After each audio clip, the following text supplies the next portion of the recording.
So in the journey to become the man of God we were created to be, let's run through exactly what we should learn from the story of Adam at the beginning of the Bible.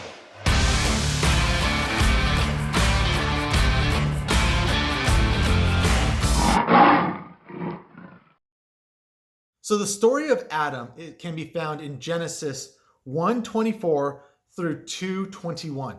So if you haven't already, go and read Genesis right now. That way you can get caught up, because I think through copyright things, I can't actually read that to you. So I'll just wait right here.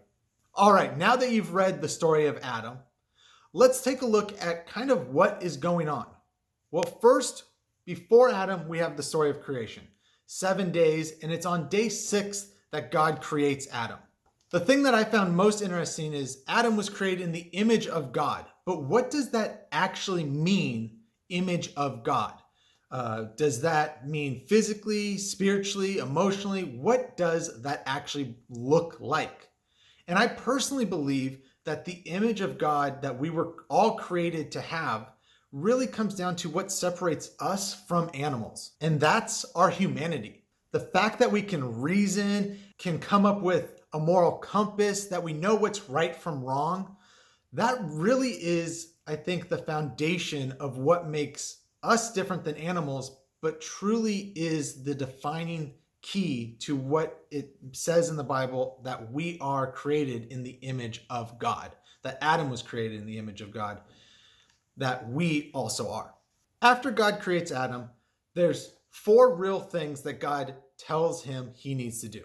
The first is be fruitful, which is a little bit interesting because at the time, well, the way it's written, at the time Adam gets told this, Eve hasn't been created yet. So the very first thing God tells him, it's a little bit suspect, because you're like, wait, I don't know how to be fruitful because I don't have Eve yet, but we're jumping ahead.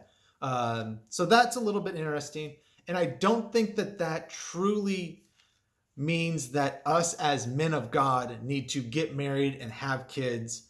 I think that first off is a really good thing and is strongly backed throughout the Bible. But I think that concept of being fruitful also has to do a lot with being fruitful in faith, in work. Are you building people up? Are you helping people continue? I heard this years ago, that the best way to find a good manager is to see who are his employees and if they have become managers.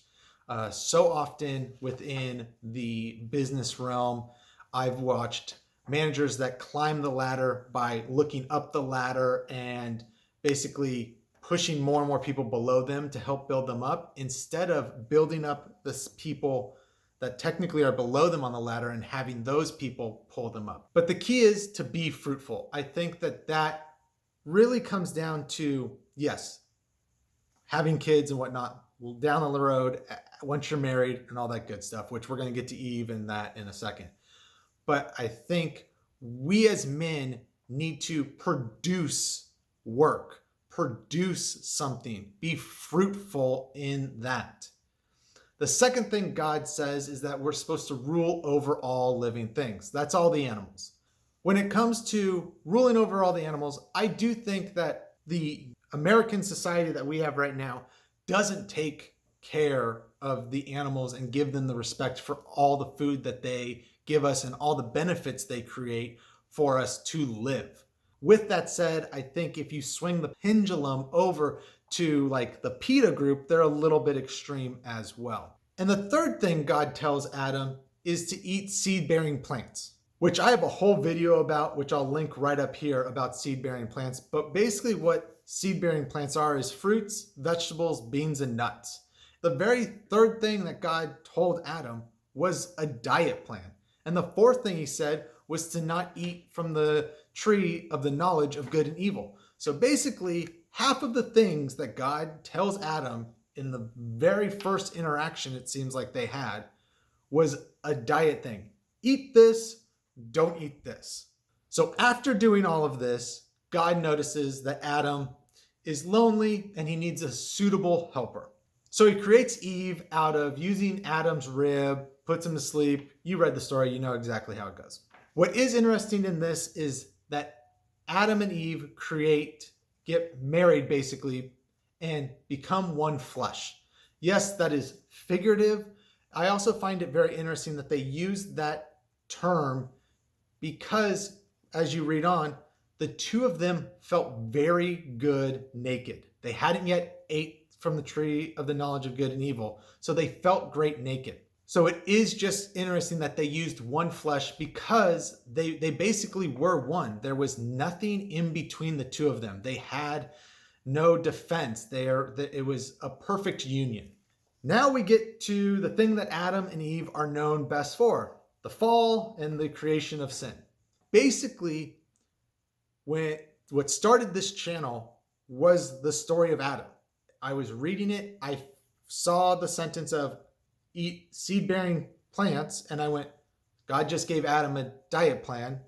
And then as I reread the fall of Adam and Eve and what they did, it was so interesting to me that, yes, they disobeyed God. He said not to eat from this tree. But I do think it is interesting that the very first sin was eating something you weren't supposed to eat. That putting something physically into your body was the event.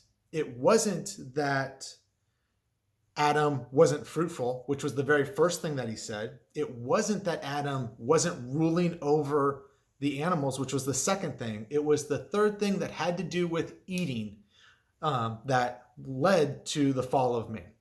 Besides the fact that they ate something, and that's just an interesting way to look at it, because growing up in church, they always just harped on they didn't do what God wanted him to do.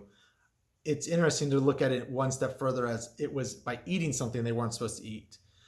I also, in reading it, looking at Adam as a man, how should I live my life? I thought it was interesting that Adam was with Eve, but the serpent didn't go after Adam. He went to Eve first. And that, I think, like any action movie, is quite common of a thing, that the devil and evil maybe doesn't come directly at you, but they're going to come after the thing that you care most about. Your wife, your kids, your job, those types of things.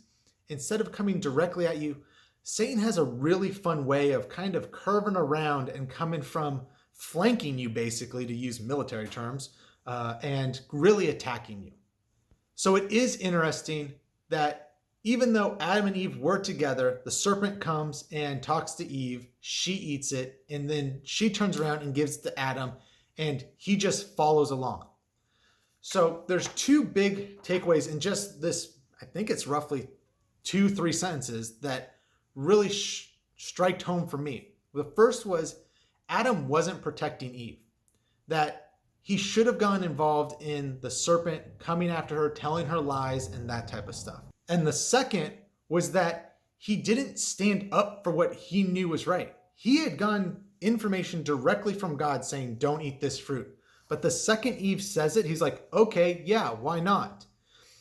In rereading this a handful of times, I also realized at no point does it sound, and yes, the Bible has left things out from time to time, so I'm using a little bit of creative interpretation within this story.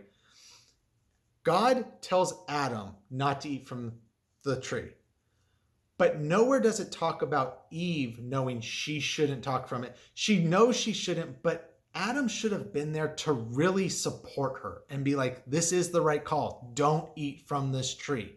But he just sat back and wasn't a leader within their union. And that's the two things that I really think struck home for me in learning from Adam how to be a man, and especially a man within a relationship, is that you need to protect that person and you need to be a leader within it.